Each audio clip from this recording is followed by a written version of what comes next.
All right, well, welcome to the second unrehearsed reading. Today we will be reading Scream, very exciting. We're going to quickly go around, introduce ourselves, and then we're going to get started with the... Hi, I'm Emma Bowles, and I'll be reading Gale and assorted other characters. Hi, I am Peter Bitzel, and I will be reading Dewey and Student One. Hi, my name is Olivia Blichke, and I'll be reading for Sydney Prescott.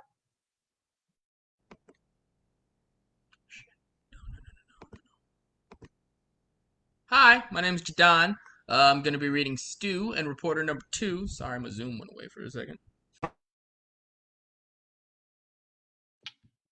Hi, my name is Wency. I will be playing Sheriff Burke, girl number 2, and Kenny. Hi, I'm Josh Dennis, and I'll be playing The Voice, Reporter 1, and Girl 1. Hi, I'm Lucas Laguerre, and I'll be reading for Billy Loomis. Hi, I'm Mackenzie Alberts, and I'll be reading for Tatum. Hi, I'm Kahari Mosley, and I will be reading for Randy and Mr. Prescott.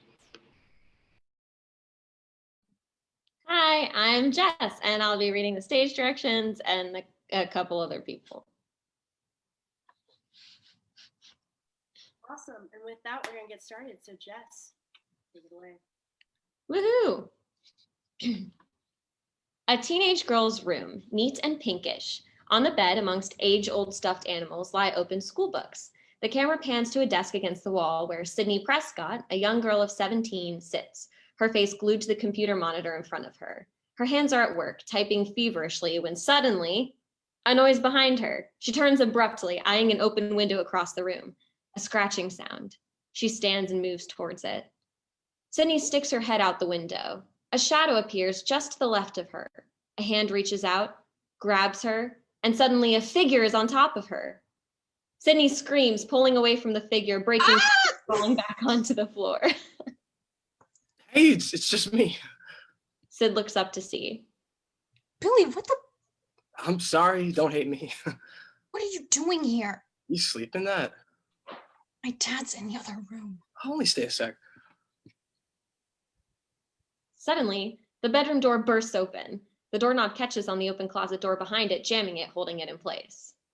What's going on in there? Billy quickly rolls out of sight behind the bed.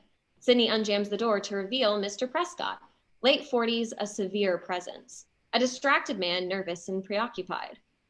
Are you okay? Can you knock? I heard screaming. No, you didn't. No? Oh, well, I'm okay. I'm hitting the sack. My flight leaves first thing in the morning, and now the expo runs all weekend, so I won't be back until Sunday. There's cash on the table, and I'll be staying at the Riley Hilton. Out at the airport. So call me if you need me. Got it. I could have sworn I heard screaming. Have a good trip. Sleep tight, sweetie. Close call. What are you doing here?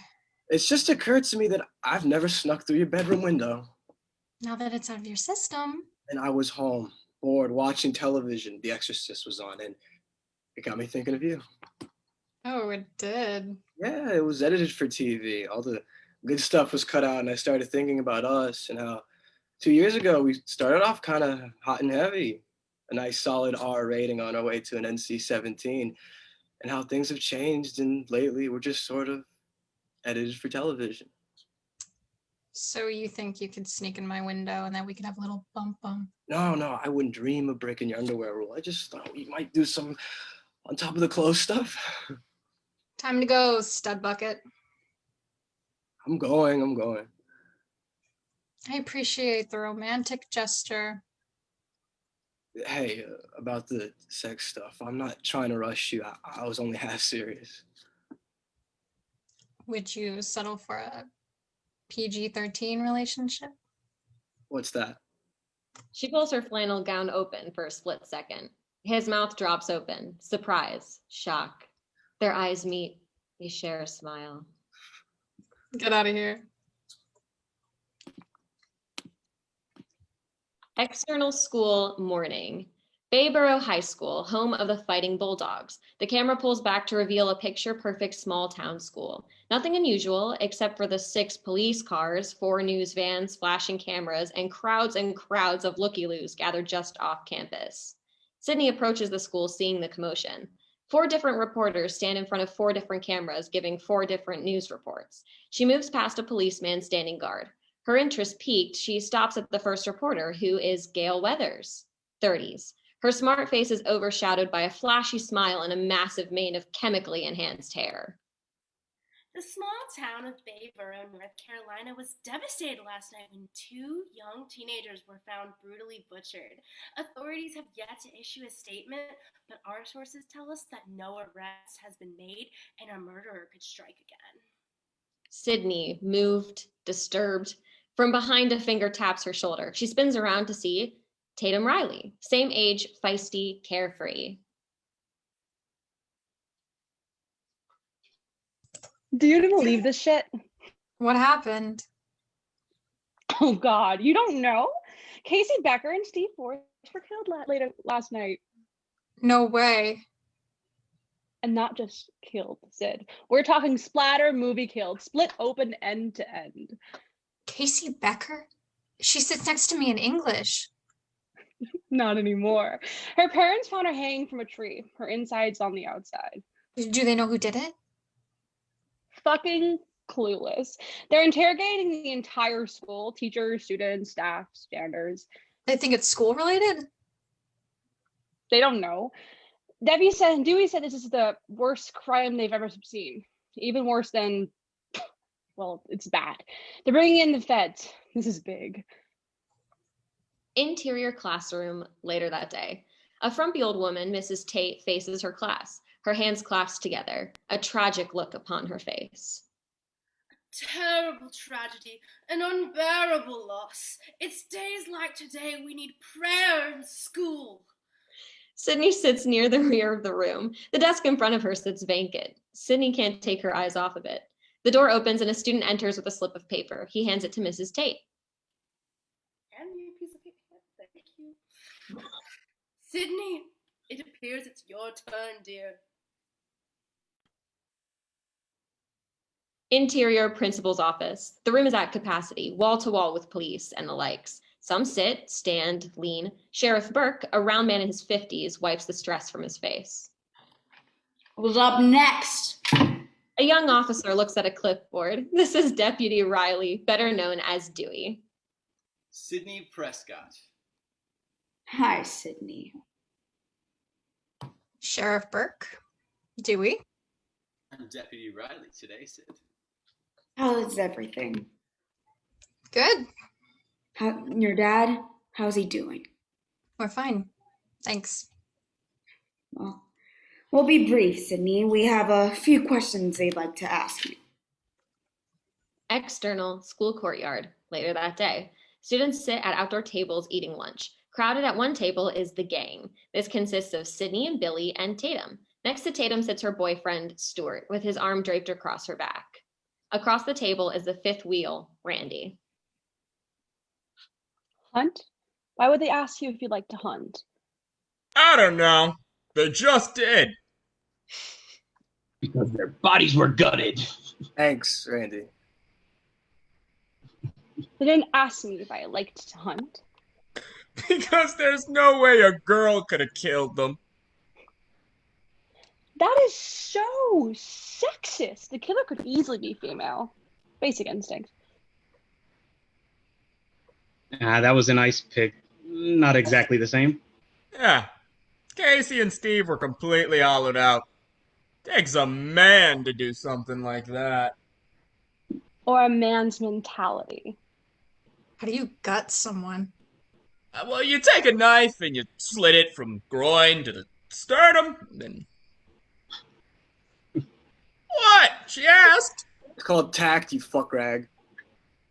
Sorry. Remember in Jaws when they caught the wrong shark at first? And then Richard Dreyfuss cut it open to look for the body parts, and all they found was a license plate and this white milky goo? You heard Billy. Shut the fuck up. Hey, Stu. Didn't you used to date Casey? For about 2 seconds. Before she dumped him for Steve. I thought you dumped her for me. I did! He's full of shit! And are the police aware you dated the victim? What are you saying? That I, like, killed her or something? Well, it would certainly improve your high school Q. Stu was with me last night. Oh, before or after he sliced and diced? Fuck you, nutcase. Where were you last night? Working, thank you. I thought Blockbuster fired you. Twice. I didn't kill anybody. No one's saying you did. Besides, takes a man to do something like that. I'm gonna gut your ass in a second. Did you really put her liver in the mailbox? I hear they found her liver in the mailbox. Randy, you goon fuck. I'm trying to eat here. Yeah, Randy, she's getting mad. I think you better leave her alone. External Sydney's house later that day. Sydney is on the telephone. Sure, I can stay over. My dad won't be back till Sunday.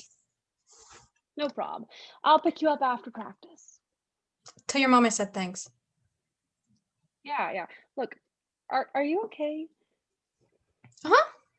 It's just, the police and reporters. It brings it all back. I'll be there by 7, I promise. Thanks, Tatum. Later. Sydney hangs up. She takes a seat at her computer and picks it up. She sits in front of it, staring at the blue screen, her own reflection staring back. Interior living room later that day. Sydney comes down the stairs, her arms carrying a change of clothes, toothbrush, makeup. She opens the hall closet and pulls a small overnight bag from the top shelf. Moving into the living room, she loads it up, plopping down on the sofa, hitting the TV remote. A news report fades in. The entire nation was shocked today by the teen murders in North Carolina. Sydney switches channels. The State Bureau of Investigation has joined forces with local authorities to help catch what the governor has called the most heinous. The channel switches again. Gail Weathers appears. This is not the first time the small town of Bayboro has endured such tragedy. Only a year ago, Marion Prescott, wife and mother, was found raped and murdered. Close on Sydney, eyes frozen, mesmerized by the image. Suddenly, she clicks the TV off. Interior living room later that day. The clock on the end table reads 7:15 p.m. Sydney is fast asleep on the couch. The phone rings. Sydney leaps up, grabbing the portable phone. Hey, practice ran late. I'm on my way. It's past 7. Don't worry. Casey and Steve didn't bite. It didn't bite until way after 10. I'm not worried. Good, because I was going to swing by Blockbuster and get us a video. I was thinking Tom Cruise and all the right moves. If you pause at just the right time, you can see his penis. Whatever, just hurry. Bye. She hangs up the phone. It immediately rings again. Tatum? Hello, Cindy. Hi. Who is this? You tell me.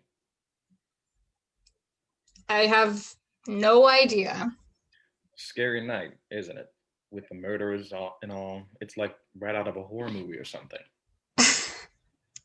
Randy, you gave yourself away. Are you calling from work? Tatum's on her way over. Do you like scary movies, Cindy? I like that thing you're doing with your voice, Randy. It's sexy. What's your favorite scary movie? Don't start. I don't watch that shit. And why is that? Because they're all the same. It's always some stupid killer stalking some big-breasted girl who can't act, who always runs up the stairs when she should be going out the front door. They're ridiculous. Are you alone in the house? That is so unoriginal. You disappoint me, Randy. Maybe that's because I'm not Randy. So who are you? The question isn't who am I? The question is where am I? So where are you? Your front porch. Why would you be calling me from my front porch? That's the original part. Oh, yeah? Well, I call your bluff. Sydney goes to the front door. She unlocks the bolt, unsnags the chain, and pulls the door open, revealing the front porch completely empty. So where are you? Right here. Can you see me right now? Uh-huh. What am I doing? Good try, Randy. Tell Tatum to hurry. Bye now. If you hang up, you'll die just like your mother. Do you want to die, Cindy? Your mother didn't. Fuck you, you cretin! She hangs up on him, moves back inside the house, locks chains, and bolts the doors when a figure comes leaping out of the hall closet. Rushing her, ramming into her side, the phone flies. The figure is on top of her, and she goes down. She looks up to see the figure, darkly dressed with a pale, distorted face, white and ghostly, a mask. Suddenly, a long silver blade appears above her. Sydney pulls, jerks, twists. Finally, she lifts her torso forward, knocking the figure off of her, sending him reeling into the living room. She moves to the front door, unlocks it, pulls it open. It catches on the chain. The figure has risen, knife in hand. Sydney pulls on the chain and then inexplicably turns and runs up the stairs, the figure right behind her. The figure leaps at Sydney, taking hold of her foot. She grabs madly at the wall, her hands grasp the framed painting. She rips it from the wall, swinging it behind her. It catches the figure head on, smashing against his skull, sending him backwards, tumbling down the stairs. Sydney races to her bedroom. She locks the door shut, then pulls her closet door open, placing the edge right up against the doorknob just as the figure pounds against the bedroom door. Ramming it, it rips open, but the closet door catches it in a crazy vice-like hold. The figure rushes to the door several times. The frame splinters but won't give. Sydney is at her computer. She punches at the keypad now. Close it on screen as these words appear. Fax modem 911 send. The knife slashes through the crack in the door wildly. On screen again, help, killer, 34 Elm Street. Sydney presses send when it occurs to her. All is quiet. The figure is gone. On the screen, stay calm, police en route. Suddenly a noise at the window. Sydney looks up to see Billy. Oh, Billy! Oh, please, God! Screaming, the door was locked there. He's here. He's trying to kill me. Billy pulls himself through the window. As he does, a small black object falls from his jeans. It hits the floor as Sydney eyes it. A sleek, compact cellular phone. Sydney stops in her tracks. A siren is heard in the distance. Sydney bolts. Hey, wait, what's going on? Billy reaches for her. Sydney unblocks the bedroom door and tears out of the room. She rips the chain off the front door, pulls it open, coming face to face with a white, ghostly mask to find Dewey, holding it. Sydney falls into the safety of Dewey's arms. The yard is a whirlwind of activity. An ambulance, a squad car, cops everywhere, close in on Billy's face as it smashes against the hood of a police car. His hands are being cuffed, his rights being read. I didn't do anything! Sid! Where's Sid? Ask her, she'll tell you. We got him, Sheriff. Billy Looms. Hank Lumen's kid? Oh, Jesus. He's her boyfriend. Sheriff, I didn't do it, please! Call my dad, please! The squad car disappears with Billy as another car comes to a stop in front of the house. Tatum gets out, freaked beyond belief. I was first to respond. What are you doing out there? Drive-by patrol. How is she? She's tough. Have to be. The shit she's gone through?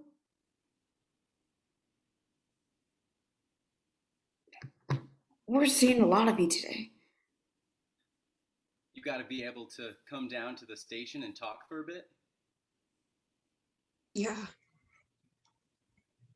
What happened? Oh my God. What are you doing here? What are you doing here?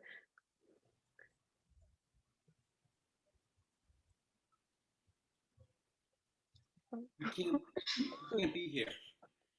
This is an official crime scene. It's okay. She was supposed to pick me up. Her dad's out of town. She's staying with us. Does Mom know? Yes, doofus. The vultures are coming. Let's get you out of here. External street. A big white news van comes to a stop in front of the house.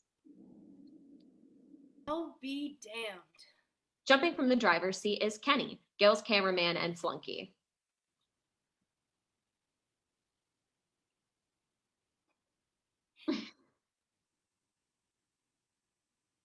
Do we have a Kenny? Wency.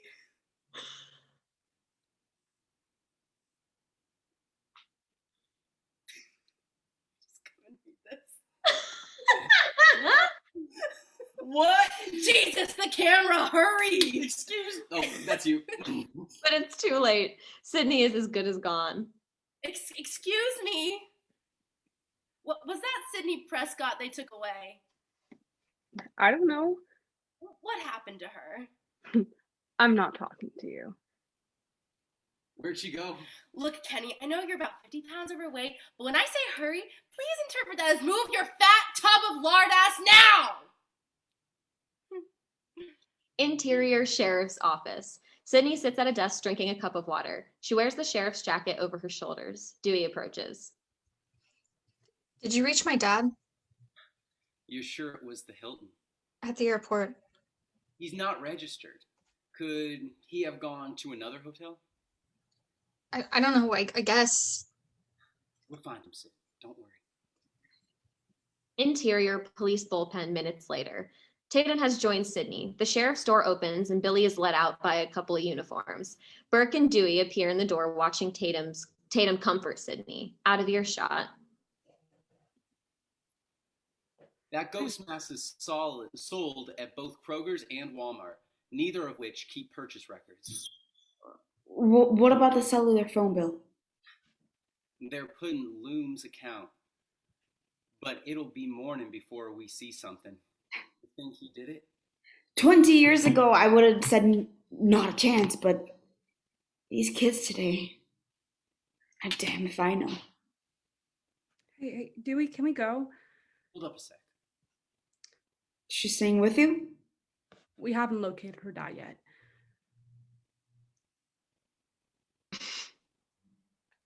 We haven't located her dad yet. So sorry. I'll say she's staying with you? We haven't located her dad yet. God damn it, Dewey. What did Mama tell you? When I wear this badge, you treat me like a man of the law. I'm sorry, Deputy Dewey. Boy, we're ready to go. Use the back way. Avoid the circus. I'll get the car. Wait here. Dewey takes off. From the darkness of the alley, Gail Weathers appears with Kenny and his camera. They've been waiting. Hello, Sydney. Some night, are you all right? What happened? She's not answering any of your questions. Just leave us alone, okay? It's okay, Tatum.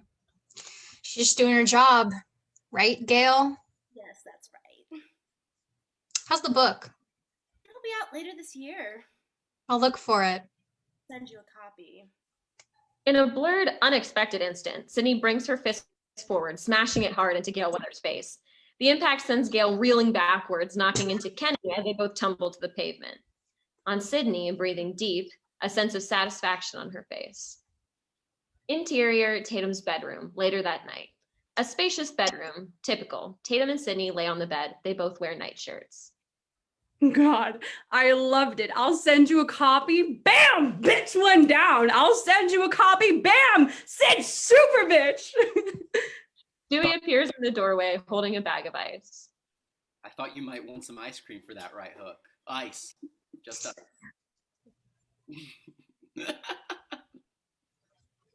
I'll be right next door. Try to get some sleep. Any word on my dad? Not yet, but we're looking. If you need anything. Yeah. Just another sleepover at the Rileys. Just like the old times, ain't it? No, nothing's like it used to be. A telephone rings somewhere in the house. Do you really think Billy did it? He was there, Tatum. I knew the guy was too perfect. He was destined to have a flaw. A knock at the door. It opens and a friendly graying woman pops in. Knock, knock. Telephone, dear.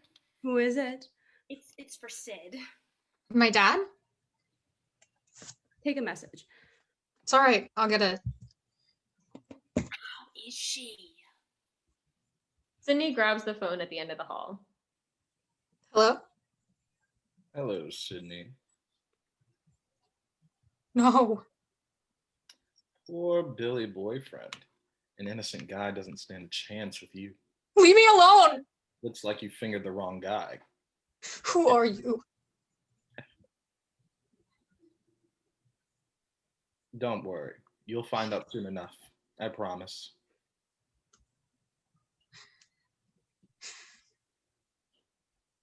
This is gonna be fun, Sydney. Just like old times. Click. Dewey flies out of his room wearing only his boxers, holding his gun.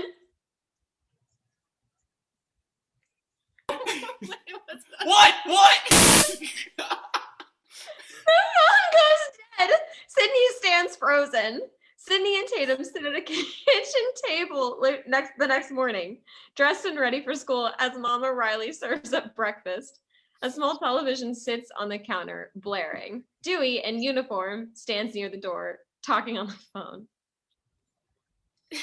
I think you girls really should stay home today. Your objection is duly noted. I'd rather be around a lot of people, Mama Riley.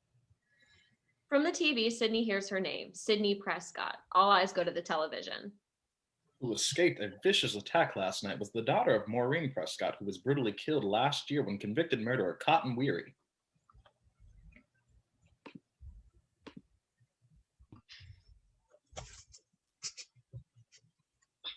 It keeps going. Oh my God. I thought I was reported here. Okay. Broke into their home and savagely raped and tortured the deceased. Cotton Weary is currently waiting appeal for the death sentence handed down after young Sydney testified against him. She was the key witness in the state's prosecution. It's never gonna stop. Is it? Cellular phone bill was clean. He didn't make those calls. Somebody called me, Dewey. I'm not making it up.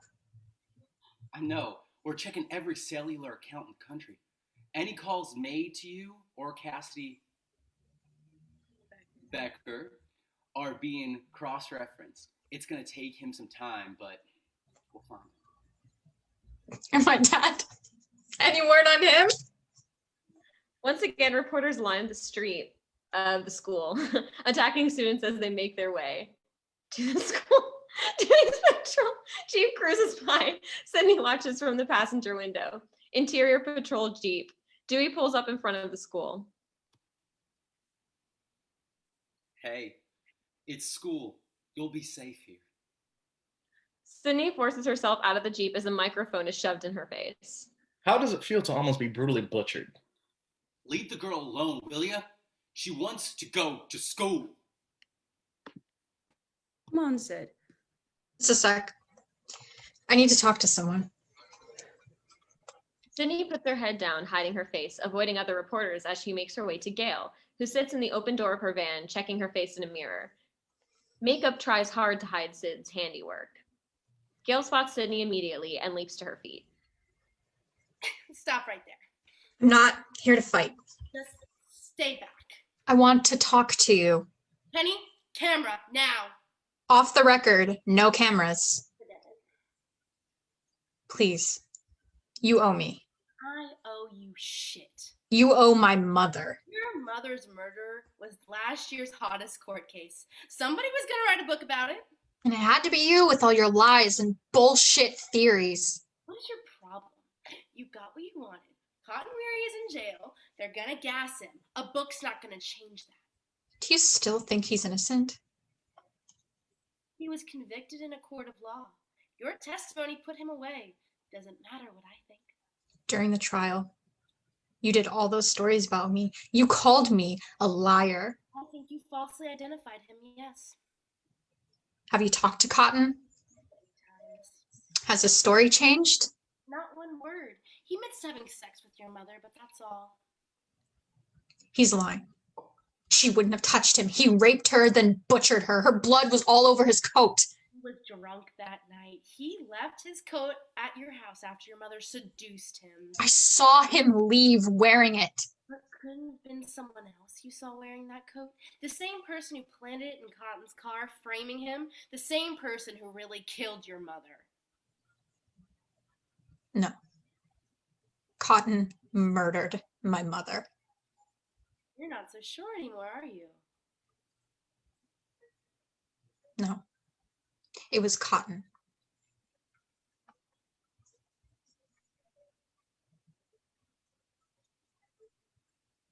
Nice waltz. The killer is still on the loose, isn't he? These murders are related. Yo, let's rock. Sorry I mangled your face. Wait, Sydney, don't go. Jesus Christ! An innocent man on death row, a killer still on the loose, Kenny. Tell me I'm dreaming. Kenny? You want to go live? No. Why? No, not so fast. We have nothing concrete. When did that? Hello, huh? When did that ever stop you? You can't sit on this. This is huge. If I'm going to blow this up, I need hard proof. But it's so much easier when we make it up. Not this time. I owe Cotton that much. Hell, even I thought the man was guilty. Exterior of the school campus. Seconds later, Tatum and Sydney make their way across campus. Just relax, okay? You're at school now. No one can get to you here. Well, what if it wasn't Billy? It could be anybody. He could be at school right now. They move up the walk as a figure falls in step behind them, sporting a white ghost mask. Serial killers are smart by definition. They minimize their risk. They plan and pre-calculate everything. Showing up here would be like the most lame brain move he could make. He promised me he'd be back. As easy as the figure appeared, it disappears, falling out of sight, unseen by either of them. I wouldn't put too much stock into a psycho's promise. They move up the front steps toward the main doors of the school as the ghost masked figure reappears, standing at top of the steps.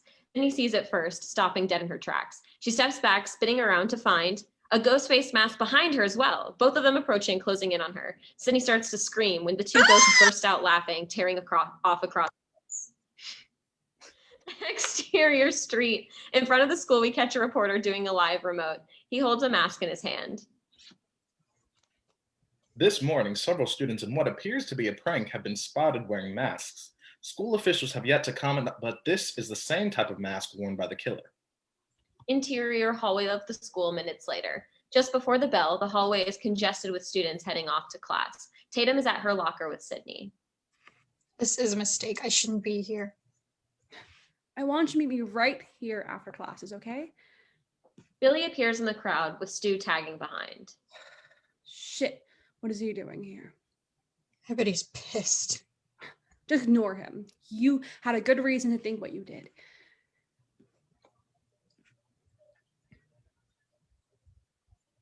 Hi, Sid. Can we talk a sec? You know, if I were accused of carving up two people, I'd take the opportunity to skip school.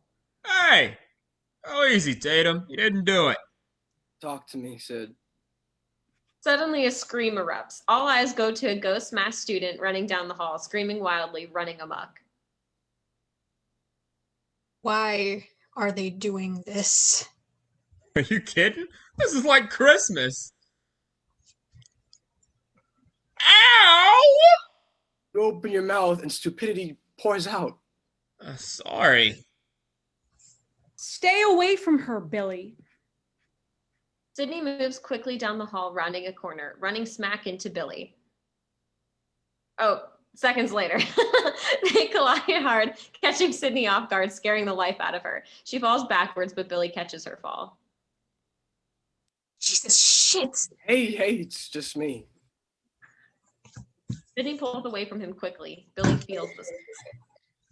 What? You don't still think it's me? Sydney catches her breath. No, I don't. It's just. Oh, God. Billy, someone was there. Someone tried to kill me. The police say I scared him off. It wasn't me, Sid. I know. He called me again last night at Tatum's house. See? It couldn't have been me. I was in jail, remember? I'm so sorry. Please understand. And what? That I got a girlfriend who would rather accuse me of being a psychopathic killer than touch me? You know that's not true. Is there somebody else? No, Is it the sex thing? Am I being too pushy? no. It's me, Billy. I need time. I'm still adjusting to my mom. It's been a year since she died. Tomorrow. 1 year. Tomorrow. When are you gonna let that go, Sid?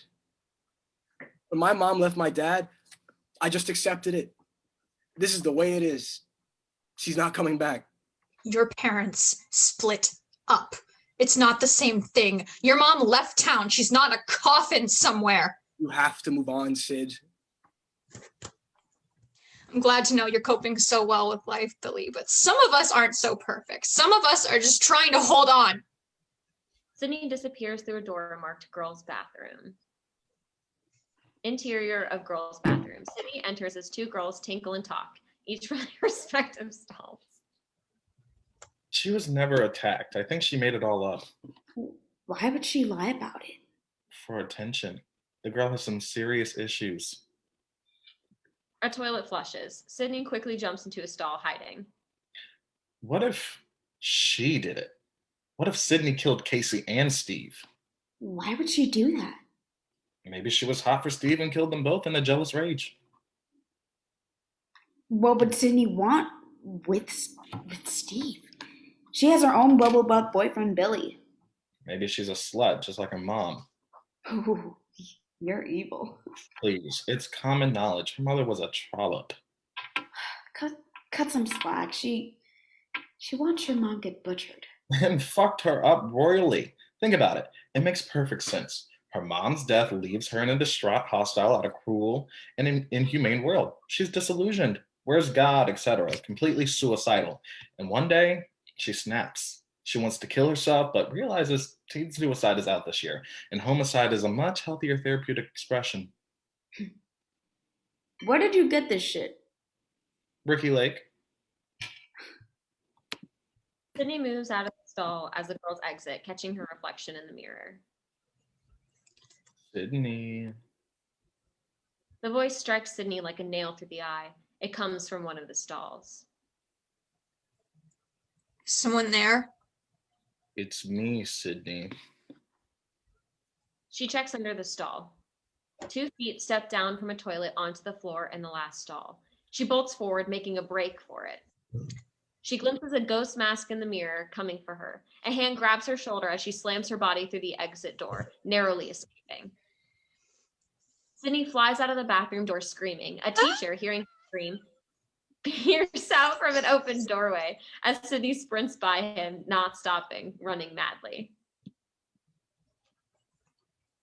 Exterior school street minutes later. Dewey's patrol jeep is parked in front of the school. He stands in the open driver's door talking on the radio.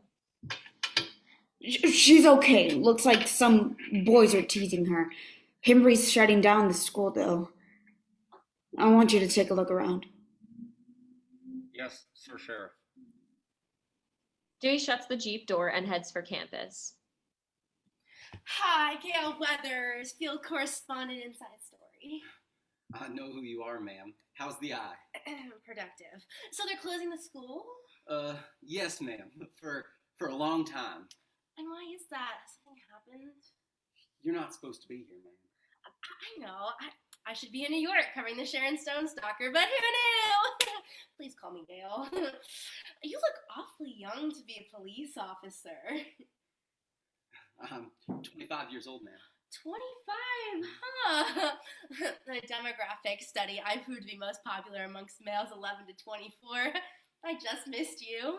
Of course, you don't look a day over 12, except in the upper torso area. Does the force require that you work out? No, ma'am. Because of my boyish good looks, muscle mass has increased my acceptance as a serious police officer. They approach the school's front entrance. Oh boy, you people do make a fuss about a serial killer. Serial killer is not really accurate. Ma'am, the killer has yet to strike twice. Well, we can hope, can't we? We can certainly don't have any leads. A ghost mask, a cellular phone, not much there. We're tracking the cellular phone bill.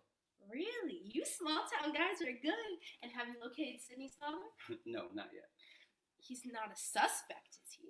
We haven't ruled out that possibility. If you'll excuse me, ma'am. Am I keeping you? I'm sorry. That's quite all right. If I may say so myself, ma'am, you're much prettier in person. So you do watch the show. I just turned 25. I was 24 for a whole year. You're precious. Please call me Gail. Interior of the school corridor seconds later. School is clearing out. The halls have begun to empty as Tatum escorts Sydney down the hallway. It was just some sick fuck having a laugh. It was him, Tatum. I know it. You are not to be alone again, okay? Is that clear? If you pee, I pee. Is this not cool or what? Hey, Sid, what happened? For once, Stu, drop it. Okay, but whatever you did, the entire student population thanks you. And to celebrate this impromptu fall break, I propose we have a party. Tonight, my house. Are you serious? Well, my parents are out of town. It'll be like my hurricane bash last year. Nothing extreme, just a few of us hanging. This could be good. What do you think, Sid? I don't know. Come on. Bathos has its perks. Remember, there's safety in numbers. Yeah, okay. Whatever. Cool! See you guys tonight. Bring food. Exterior of Tatum's house, afternoon. Tatum and Sydney rock on the front porch, looking out into the neighborhood. Maybe Cotton Weary is telling the truth. Maybe he was having an affair with your mom. So you think my mom was a slut too? I didn't say that, Sid. But you know there's always rumors. Your dad was always out of town on business. Maybe your mom was a very unhappy woman. If they were having an affair, how come Cotton couldn't prove it in court? You can't prove a rumor. That's why it's a rumor. Created by that little tabloid twit Gail Weathers. It goes back further, Sid. There's been talk about another man. And you believe it? Well, you can only hear just that Richard Garrett gerbil story so many times before you start to believe it. If I was wrong, Cotton, then he's still out there. Don't go there, Sid. You're starting to sound like some Wes Carpenter flick. Don't freak yourself out. We've got a long night ahead of us. You're right. I'm cracking up. Ignore me. Come on, let's rock. Sid follows Tatum inside the house, never seeing the ghost-masked figure that stands across the street. Exterior, Main Street, later that day. Stu is moving along Main Street when Billy comes barreling up next to him. How'd you do? Piece of cake, she'll be there. Thanks, Buttwort. You did good. So, you're gonna try to make up with Sid? Duh. That's quick. No, I was just asking. Why are you always at me? Because I'm trying to build your self-esteem. You're far too sensitive. Oh. You ready to party hard tonight? You know it! They come to a building centrally located in the heart of Main Street, a huge blue monstrosity that's bigger than the local bank and post office combined. The sign in front of it reads Blockbuster. Interior of Blockbuster, Randy, in his getup, is busy reshelving returns when Stu appears, knocking the videos out of his hand. Jesus! This Blockbuster is packed! We had a run in the mass murder section. You coming tonight? Yeah, I'm off early. Curfew, you know? Now that's in poor taste. What? Randy refers to Billy, who stands down the aisle talking to two girls. If you were the only suspect in a senseless bloodbath, would you be standing in the horror section? It was all a misunderstanding. You didn't do anything. You're such a little lapdog. He's got killer printed all over his forehead. And then why'd the police let him go? Because obviously they don't watch enough movies. This is standard horror movie stuff. Prom Night Revisited. Why would he want to kill his own girlfriend? There's always some stupid bullshit reason to kill your own girlfriend. That's the beauty of it. Simplicity. Besides, if it gets too complicated, you lose your target audience. So, what's his reason? Maybe Sydney wouldn't have sex with him. She's saving herself for you. Could be. Now that Billy's tried to mutilate her, you think Sid would go out with me? I think her father did it. How come they can't find his ass? Because he's probably dead. His body will come popping up out the last reel somewhere. Eyes gouged. See, the police are always off track with this shit. If they just watch Prom Night, they'd save time. There's a formula to it, a very simple one. Everyone's always a suspect. A father, the principal, the town derelict. Which is you? Oh. So while you're off investigating a dead end, Billy, who's been written off as the next suspect, is busy planning his next hunting expedition.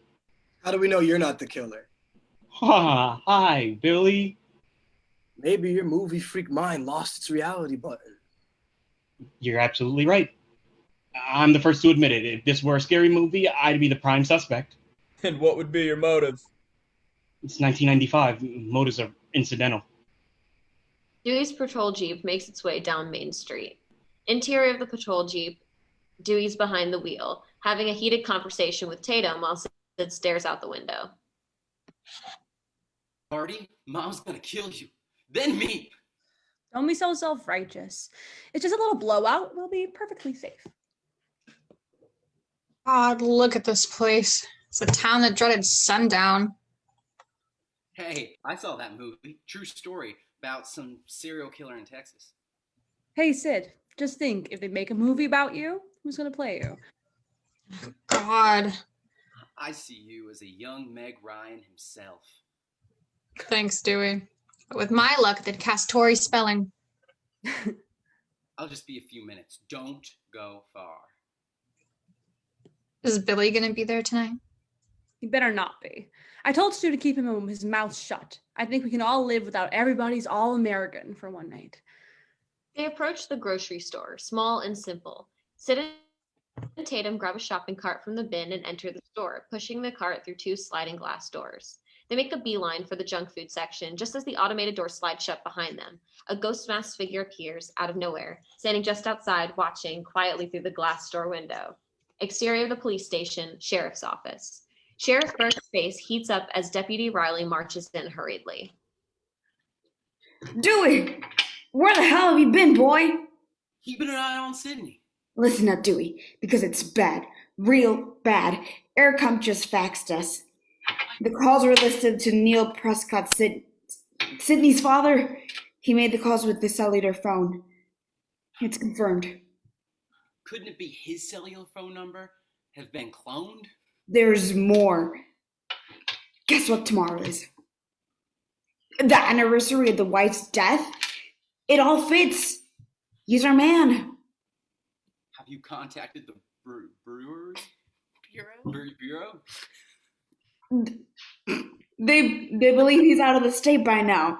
We'll keep roadblocks and curfews effect through the night, but if he's not picked up by the morning, we'll do a house to house.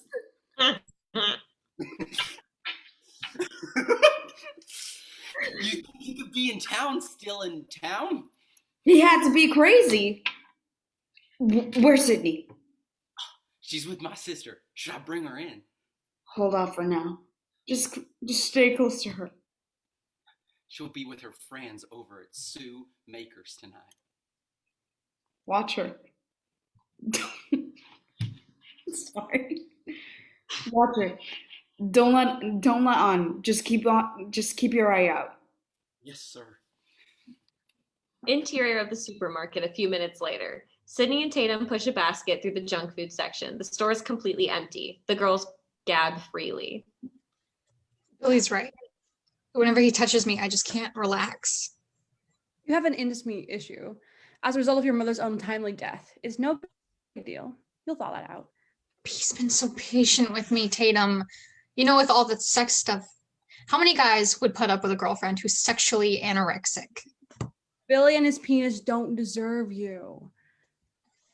Down the aisle, through the storefront window, the ghost masked figure still stands, watching their every move. Exterior of the supermarket. Sid pushes the cart out the glass door with Tatum riding it. The ghost masked figure is nowhere to be found. What do you think about when you're having sex? With Stu, there's a little time to stop and reflect, but sometimes before, to relax and get in the mood, I think about Grand Goody. Who? Grand Goody, the oldest brother on the 8 is Enough. Remember that show? The one that lived alone. How does that get you in the mood with Stu? During foreplay, I sing the theme song to myself. 8 is enough to fill our life with love. It's a real turn on. No way. Ram wrote the song about himself. I'm convinced the lyrics has a secret meaning. 8 is enough. What secret meaning? Like a satanical thing? Watch the show, Sid. His basket is a lot bigger than the one you're pushing. Tatum. Oh, Sydney, relax. A guy can talk about tits till he's dead, but watch out the moment I mention an 8-inch weenie. Behind her, the ghost masked figure appears just out of sight, behind the Jeep's open back door.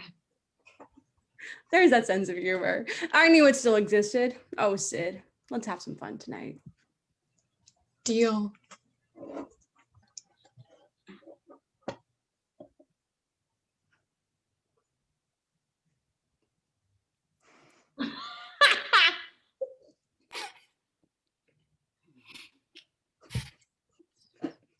Looks like I'm your personal bodyguard tonight, Sid. No, Dewey. You'll ruin the whole night. Sorry, police orders. I'll stay out of the way, I promise. Exterior country road night. Dewey's Jeep makes its way down a long winding road. Headlights illuminate the thick woods that line each side. Following behind them at a discreet distance is a huge white news van. Dewey comes to the end of the road. It dead ends at Stu's house, which sits alone in a clearing, vague and ominous with no neighbors in sight. A huge old home just ripe for a night of fun and terror. From the looks of things, the party has already started. Music is blaring, a few kids hang out on the porch. A big room with kids sprinkled throughout, smoking, drinking, and cutting up. A stereo blasts music while TV airs around the clock killer coverage. Tatum and Sid enter with groceries. Various friends greet them. Caterer's here. Exterior of Stu's house, the news van pulls up and parks unobtrusively on the side of the road a few feet down from the front yard. Kenny and Gail move around inside the van. Kenny hovers over a control panel complete with video monitors.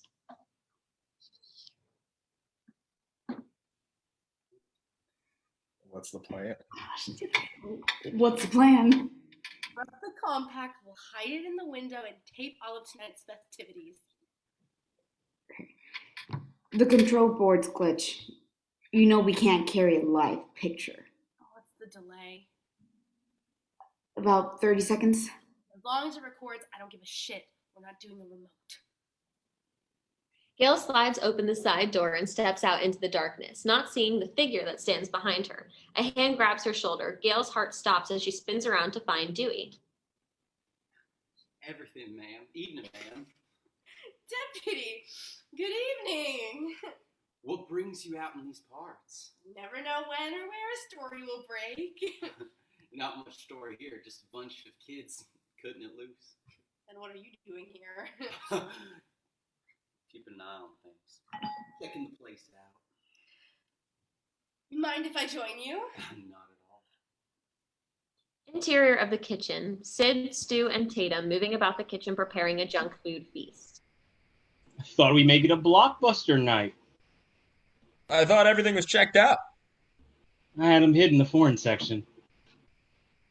Fog, Terror Train, Prom Night. How come Jamie Lee Curtis is in all these movies? She's the Scream Queen. Well, that's set of lungs she should be. The doorbell rings. Stu goes for it. I got it. Tatum, get me a beer. They're in the fridge in the garage. What am I? The beer wench? Hey, guess who's here? It's that chick from Inside Story. Shit, Dewey! What is she doing here? He's with me. I just wanted to check on things. So you did. Now leave and take your medium muff with you. I watch your show religiously. This must be big news to be on the Inside Story. Want to interview us? We could be like two grief-stricken students and we'll say really nice things about our good friends who were slaughtered senselessly. I can cry on cue. Maybe later. Can I trouble you for some water? How about a beer? Randy, get the lady a beer. You get it. Have they found my father?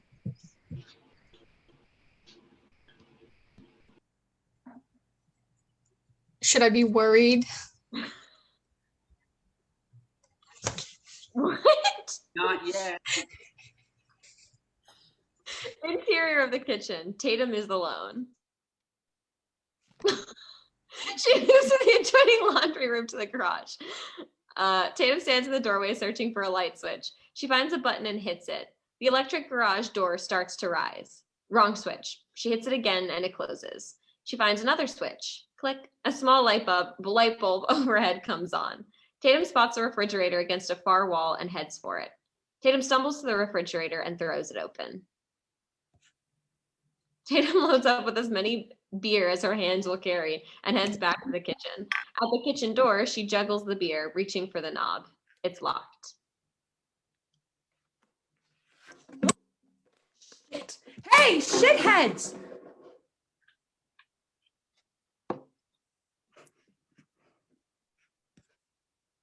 Oh shit, piss. Oh, shit. Tatum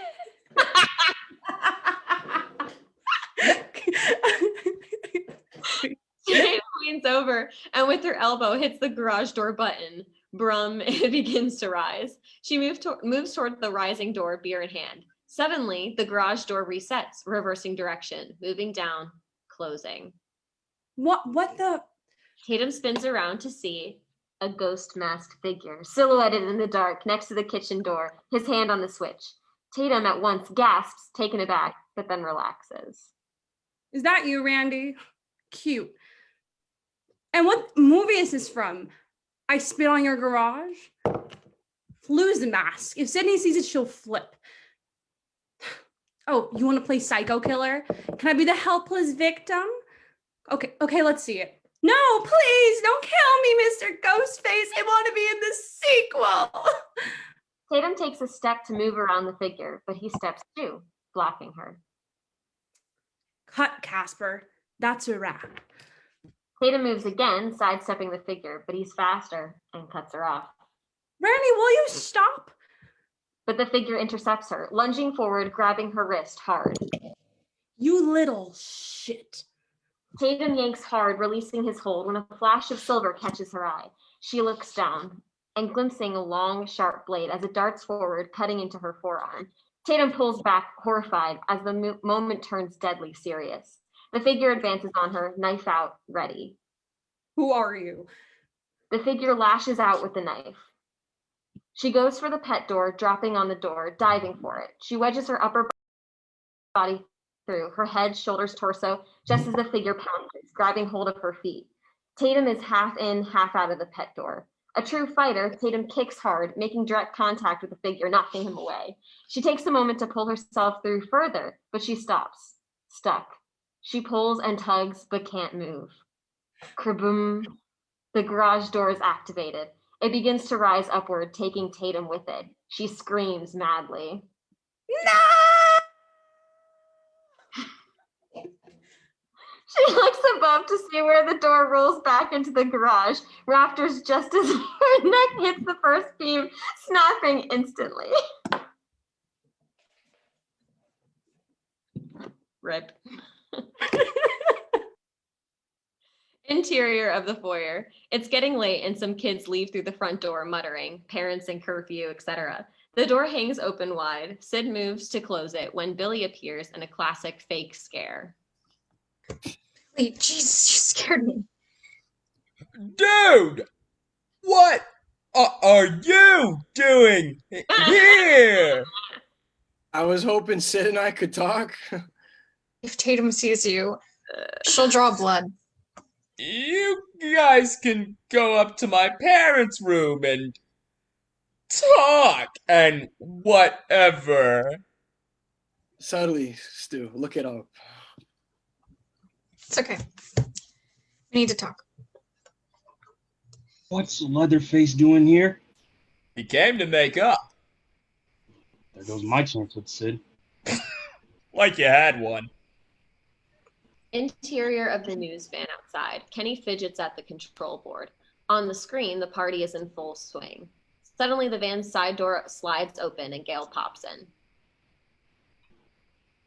Got a picture. Perfect placement. We can see everything. Tell me, Kenny, has a cheesy tabloid journalist ever won the Pulitzer? Interior of the bedroom, a large master bed with glass doors that lead out onto the balcony. Sid and Billy stare at each other for a long moment. Awkward. So, I'm sorry. I've been selfish and shit, and I'm sorry. no, Billy. I'm the one who's been selfish and self-absorbed with all of my post-traumatic stress. You lost your mom. But you're right. Enough is enough. I can't wallow in the grief process forever, and I can't keep lying to myself about who my mom was. I think in some weird analytical psychological bullshit way, I'm scared that I'm gonna turn out just like her, you know, like the bad seed or something. Oh, Sydney. Every time I get close to you, I see my mom. I know it doesn't make sense. Sure it does. It's like Jodie Foster in Silence of the Lambs when she kept having flashbacks of her dead father. But this is life. This isn't a movie. Sure it is, Sid. It's all a movie. Life's one great big movie, only you can't pick your genre.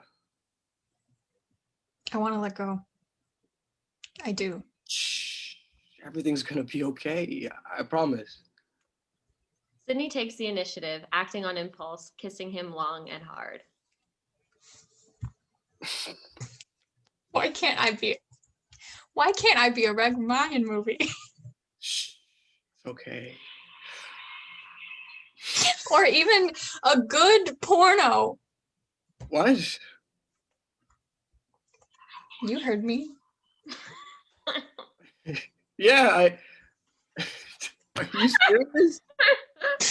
Yeah. I think so.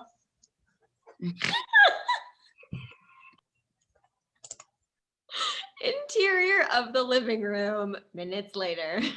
The camera sits on the bookshelf lodged between two knickknacks, completely inconspicuous. The camera widens to reveal several teens watching the TV, the horror diehards. Look! Here it comes! Splat! Blood's not the right color. Why do they do that? It's too red. Here comes another. How can you watch this shit over and over? Shh. I want to see Jamie Lee's breasts. When do we see Jamie Lee's breasts? Not until Trading Places in '83. Jamie Lee was always the virgin in the horror movies. She didn't show her tits until she went legit. No way. That's why she always lived. Only virgins can outsmart the killer in the big chase scene in the end. Don't you know the rules? What rules? There are certain rules that one must abide by in order to successfully survive a horror movie. For instance, 1. You can never have sex. The minute you get a little nookie, you're as good as gone. Sex always equals death. 2. Never drink or do drugs. The sin factor and its extension of number 1. And 3. Never, ever, under any circumstances say, "I'll be right back." Want another beer? Yeah. I'll be right back. Well, there he goes, folks. A dead man. Wave bye-bye. Bye. Interior of the news van. Gail and Kenny watch the monitor. The party is clearing out some. A rap at the van door. Gail pulls it open to see Deputy Riley standing, his face all smiles. Sheriff just radioed me. I'm going to check out the possible lead. Tonight you might like to join me. What kind of lead? A car was spotted in the bushes a little ways up the road. I'd love to, if you're sure it's all right. Ma'am, I am the deputy of this town. Can I bring Kenny? No, I mean, I should probably just take you. I'll be back. Actually, I thought we could talk. It's not too far. Interior of the living room. Seconds later. Back in the living room, the horror fest continues when the phone rings. Everyone ignores it. It rings again. Finally, Randy grabs the receiver from the side table. Hello? Yeah? Holy shit. Listen up, they found Principal Hembry dead. He was gutted and hung from the goalpost on the football field. So, what are we waiting What for? are we waiting for? Let's get over there before they pry him down. They were just moving to the good part. Interior of the bedroom. Minutes later. The sex is over, and both Sid and Billy are dressing respectively. That post-sex awkwardness. Sid brushes out her hair as her eyes come to rest on the telephone on the nightstand. Who did you call? What? When you're arrested, you're allowed one phone call? Who'd you call? I called my dad. No, Sheriff Burke called your dad. I saw him. Yeah. And when I called, no one answered. Uh-huh. You don't still think it was me? No, but if it were you, that would have been a very clever way to throw me off track, using your one phone call to call me so I wouldn't think it was you. What do I have to do to prove to you I'm not a killer?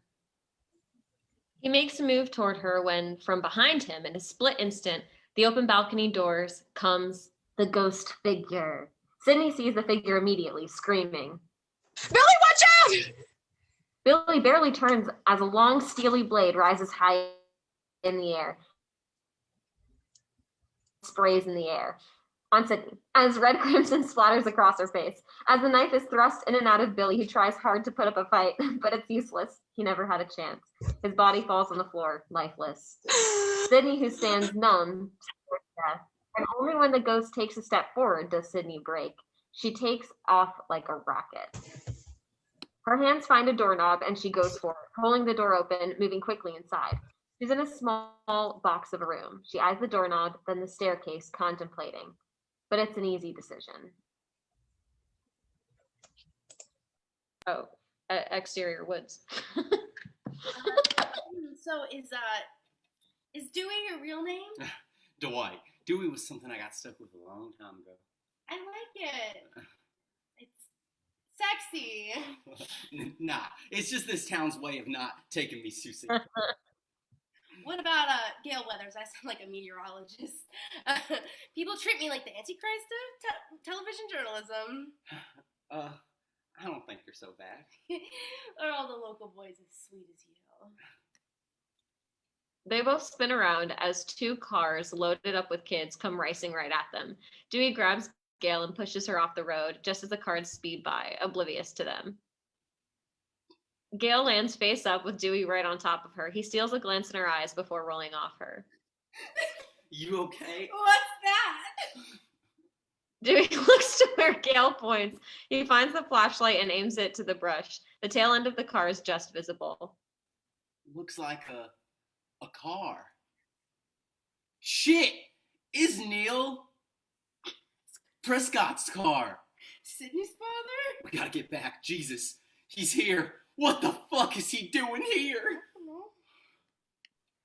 Interior of the living room. Randy continues to watch TV. He is now sloppy drunk, completely involved in the movie on screen. No, Jamie. Look behind you. Watch out behind you. And if he followed his own advice, he would see the ghost masked figure that stands directly behind him, knife poised. Interior of the news van. Kenny finishes off a soda and crushes the can in his hand. He tosses it to the floor when a movement from the monitor catches his eye. On the monitor, Randy is still on the couch, engrossed in the movie. Directly behind him, the ghost. Jesus! Fuck! Behind you! Look behind you!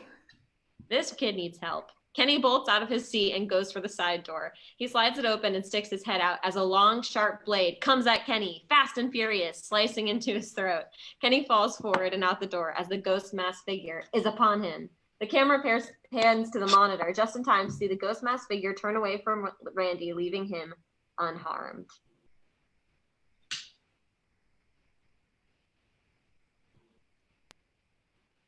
I'll call for backup. I'll get my camera. Kenny, camera, quick! Kenny? A car horn goes off. Gail spins around. It came from the patrol jeep in the driveway.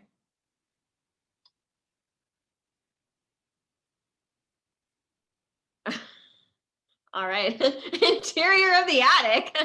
Sydney has stacked object after object, building a ladder to the window. She climbs to the top, holding onto the window frame. She spots Gail almost immediately. She screams out. Sydney starts beating on it, trying to break it. Back outside, Gail approaches the front door, unable to hear Sydney's screams 3 floors up. Gail reaches for the door just as she hears loud, horrible shrieks from just inside. She backs away. Inside the living room, an ear-curdling Jamie Lee Curtis scream blasts through the empty living room just as the horror movie on TV comes to its horrifying climax. Randy is now gone.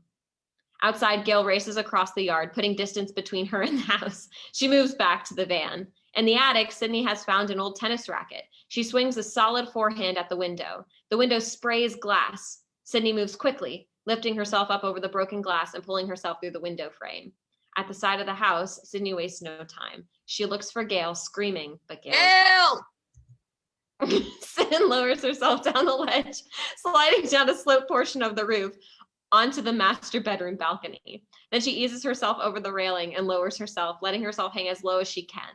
Then she lets go, free falling the rest of the way. But in a split instant, the ghost appears, grabbing her wrists in midair. Her body hangs, dangling against the side of the house. The ghost begins to lift her, pulling her back onto the balcony. Sydney jerks, pulls, twists, but the hands have her, hoisting her up. Sydney screams madly, yanking one last time, freeing herself. She drops to the ground. She grabs a pained leg and brings herself upright. Inside the news van, Gail is frantic. She starts the engine up and hits the headlights when she discovers she can't see out the windshield. Gail rubs at the glass. Sure enough, something is on the windshield outside, blocking her sight. Gail hits the wipers as blood smears across the glass. It drips from above. Gail screams.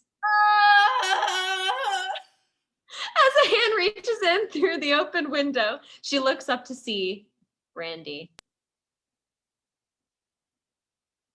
All right.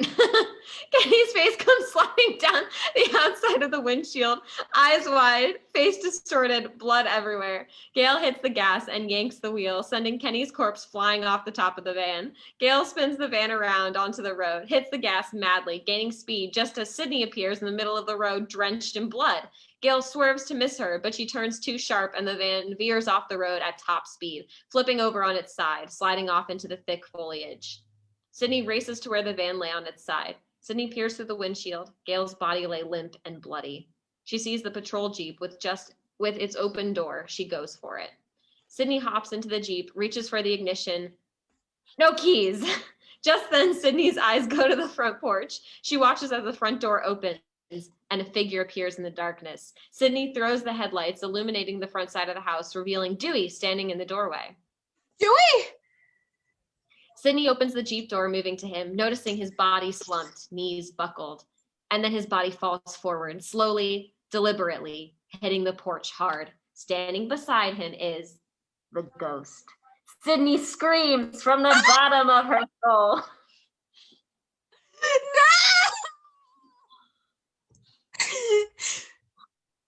Sid jumps back inside the Jeep, closing the door, locking it. She reaches over and locks the passenger's door, and then she waits and watches as the ghost leans over Dewey's still body, fumbling with something. Then the figure stands upright. In his hand, he holds the keys. Sydney, hysterical, locks eyes with the figure as he moves to the door. Sydney leaps on it, holding the lock button down, making it impossible to unlock. Her face is pressed against the glass, inches from the masked figure. She uses every ounce of strength when suddenly the ghost disappears, dropping down below the window, out of her view. Then she hears it, the soft jingling of keys near the passenger side door. She pounces on the lock, holding it down. Her eyes spot the police radio for the first time. She grabs a mouthpiece and hits the switch. Help, please. I'm at Stewmaker's house on Turner Lane. Please, he's gonna kill me. Ghost figure opens the tailgate door of the Jeep slowly and crawls in behind her. The ghost figure reaches out and grabs hold of Sydney's neck.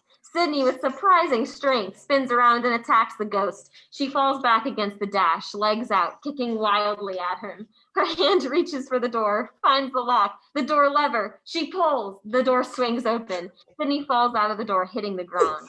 Sydney, on her stomach, runs away from the Jeep. The ghost has disappeared. Sydney's eyes roam the yard, but he's nowhere, completely gone, vanished. Sid crawls to the front porch where Dewey's body lay.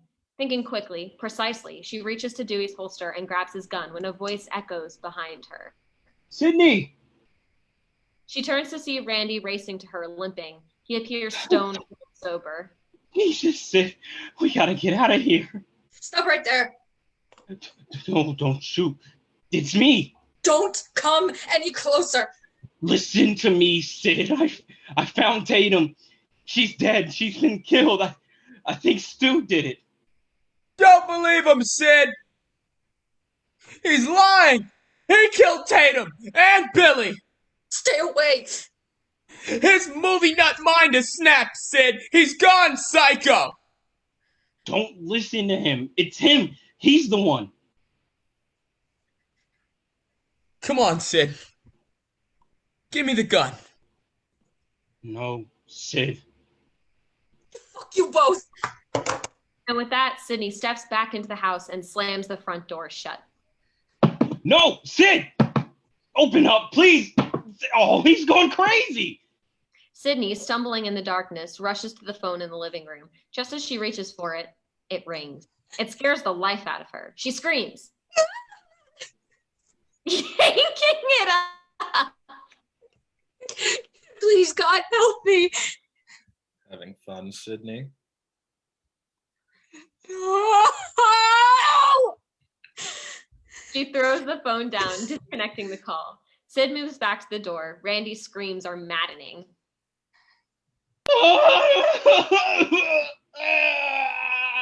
The eyes Go relax, away! Leave me alone! deliberating. Leave me alone! A noise upstairs. Sydney looks to the staircase into the darkness, her face shocked to see Billy emerging from the shadows, stumbling down the stairs, very much alive. Oh, God! I thought you were... I gotta get help. He's out there. He continues pounding on the door. No, don't believe him. Okay, we need to go. Help me. It's okay. Stu's flipped out. He's gone mad. We all go a little mad sometimes. Randy squints, confused, as Billy aims the gun at Randy and pulls the trigger. The blast throws Randy's body against the wall before sliding to a heap on the floor, still. Anthony Perkins, Psycho. Billy turns to Sydney, who stands only feet away, face aghast. He sticks his tongue out and slowly licks the blood dried to his face, tasting it. Corn syrup, same stuff they use in pig's blood in Carrie. Sydney is dumbfounded.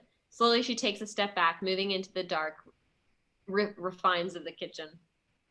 She takes another step back, shrinking into the dark kitchen. She continues to back up, moving right into the arms of Stu. Sydney spins around, her mouth open in speechless horror. Stu, please help me.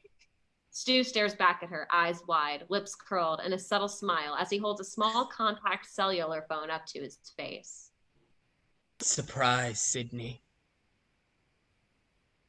Where you going? It's not over yet. We got one more surprise. Stu, I believe it's your turn. Oh, yeah.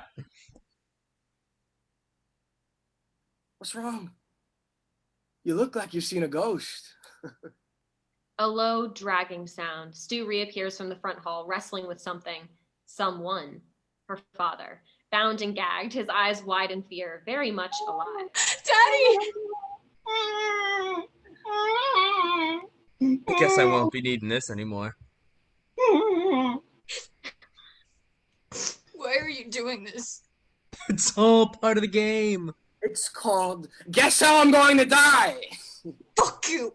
We already played that game. You lost, remember? You have to play, Sid. Don't want to disappoint your dad. He's been waiting around all night. It's an easy game. We ask you a question. If you get it wrong, you die. And if you get it right, you die. You're crazy. Both of you. The official term's psychotic. You'll never get away with this. So that's a Cotton Weary. You wouldn't believe me how easy it was to frame him.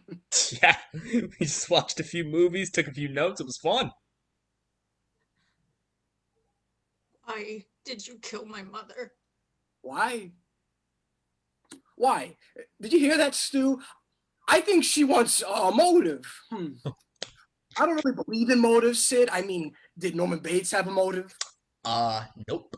And did they really ever explain why Hannibal Lecter liked to eat people? Don't think so. You see, it's scarier when there's no motive, Sid. I don't understand. We did your mom a favor, Sid.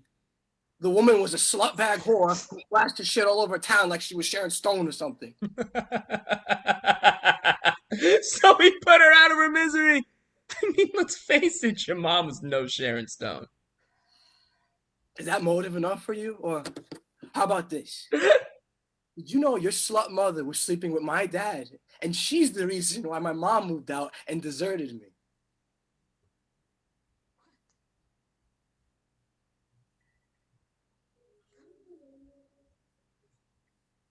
What? Think about it. On the off chance I get a motive like that could divide a jury for years, don't you think? You took my mother, so I took yours. Big sympathy factor. Maternal abandonment causes serious deviant behavior. It certainly fucked you up. Made you have sex with a psychopath. That's right. And now that you're no longer a virgin, you gotta die. Those are the rules. Pretend this is all just a scary movie, Sid. How do you think it's gonna end? This is the best part, Sid. Billy's got it all figured out. Why do you think we kept your father alive so long? Why did we save you for last? Do you know what time it is, Sid? It's after midnight. It's your mother's anniversary. We killed her exactly 1 year ago today. Billy turns to Stu with the knife. They eye each other. Ready? Yeah. Billy pulls the knife back and brings it forward quickly, slicing into Stu. He stumbles to his knees, wincing in pain. Jesus. Sydney screams. As blood gushes, real blood, a dark, deep red, Stu inspects the wound to his side, and he smiles. Good one. My turn. He takes the knife from Billy. Don't forget, stay to the side and don't go too deep. Stu stabs at Billy's belly, puncturing him. Billy doubles over. Oh, Jesus! Fuck that! Stop it! Got the ending figured out yet? Time's running out! Come on, Sid, think about it. Your father is the chief suspect. We cloned a cellular. The evidence is there. Billy takes the knife and slashes at Stu's arm. 2 quick cuts. He doubles over. What if if your father snapped? Your mom's anniversary set him off, and he went on a murder spree, killing everyone. Except for me and Billy. We were left for dead. And then he kills you and then shoots himself in the head. It's the perfect ending. Everybody dies but us. We get to carry on and plan the sequel. Let's face it, these days you gotta have a sequel. Stu takes the knife and cuts at Billy. Fuck. You've seen one too many movies. Oh, shit, don't blame the movies. Movies don't create cycles. Movies just make cycles more creative. That's it, Billy. I can't take any more. I'm feeling woozy. Get the gun. I'll untie Pops. Where'd you put it? It's on the table. No, it's not. Where the fuck is it? Right here, asshole. I thought she was dead. She looked dead. Still does. I've got an ending for you. The reporter left for dead in the news van comes to, stumbles upon you two dipshits, finds the gun, fumbles your plan, and saves the day. Like that ending. Billy lunges at Gail, but she holds steady. Billy and Stu eye each other. She can't get both of us. Odds are she'll miss anyway. In a mad rush, they storm Gail, heading straight at her. She pulls the trigger, but nothing happens. The safety is on. Billy charges forward, grabbing hold of the front door, slamming it shut. It catches Gail in the face, knocking her backwards out the door. She goes down, out. Cool move. Billy steps out the front door and retrieves the gun from where Gail lays. Then he turns back inside to the house to find Sydney gone. Where'd she go? I don't know, Billy, but I'm hurting. Where the fuck did she go? Suddenly, the phone rings. Billy and Stu look at each other, completely surprised. Billy scrambles over to the phone. Hello? Are you alone in the house? You bitch, where the fuck are you? Not so fast. We're gonna play a little game. It's called Guess Who Just Called the Police and Reported Your Sorry Motherfucking Ass. Find her! Billy is fuming now, slightly staggering and starting to lose it. He screams. Ah! At Stu, who has fallen to his knees. Find her, you dipshit! I can't. I'm bad off, Billy. You cut too deep. Billy throws the phone at Stu. He mouths to him so Sid can't hear. Talk to her.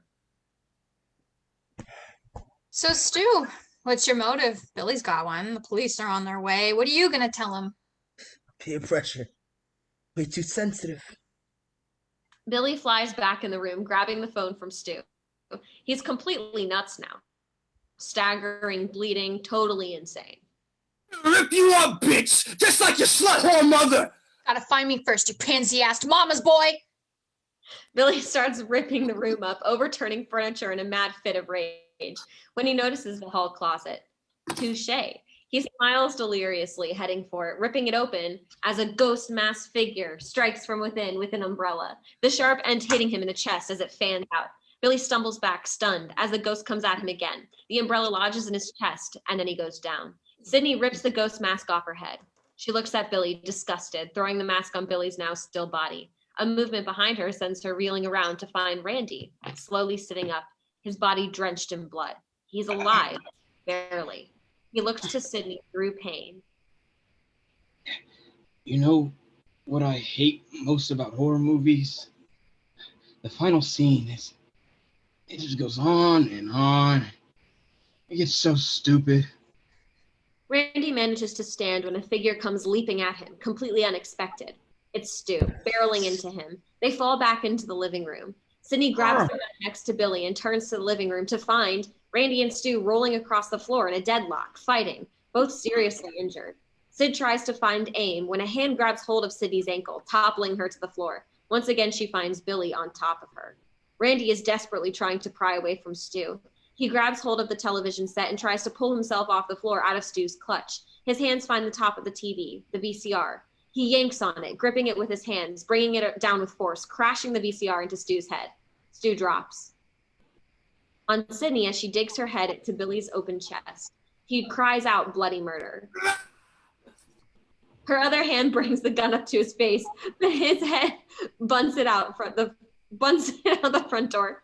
Suddenly, a flash of silver appears above Sydney. Billy has grasped the butcher knife. He rises it high above his head. Sydney ready to strike. When a bullet rips through the foyer, striking Billy, knocking him back into the living room. Sydney looks up to see Gale Weathers holding the gun in a death grip as smoke rises above the gun's chamber. Sydney sits down. Gale moves her, helping her. Billy and Stu lay face up, head to head. Sydney and Gale move over them, staring down. Randy joins them. Sid, you found me out.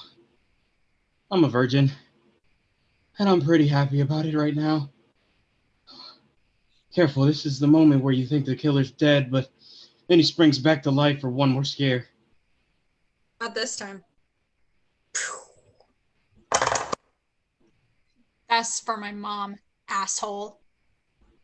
Now she shoots him in the forehead.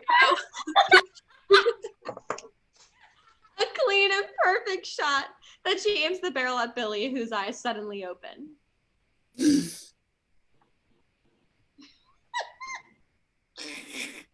And this Billy Stud Bucket is for having an incredibly small weenie. She fires another perfect shot. They're both goners. A figure lunges at them. Both Sid and Gale and Randy scream.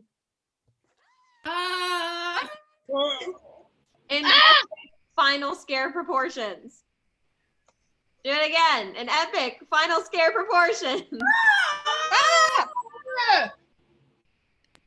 As Mr. Prescott leaps forward, still bound and gagged, Sid catches her breath, relaxing. Oh, Daddy! She rushes to him, untying him.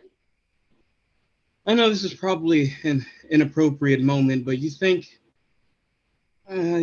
maybe you'd want to go out with me sometime? Like, on a date? Maybe catch a movie? Only if it's a nice Meg Ryan movie. You got it.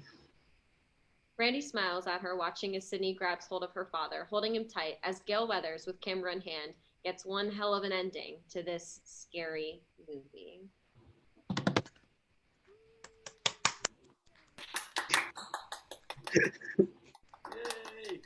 Yay! Go. Haha! Back from the dead. Nothing better than unrehearsed chaos, am I right? Woo.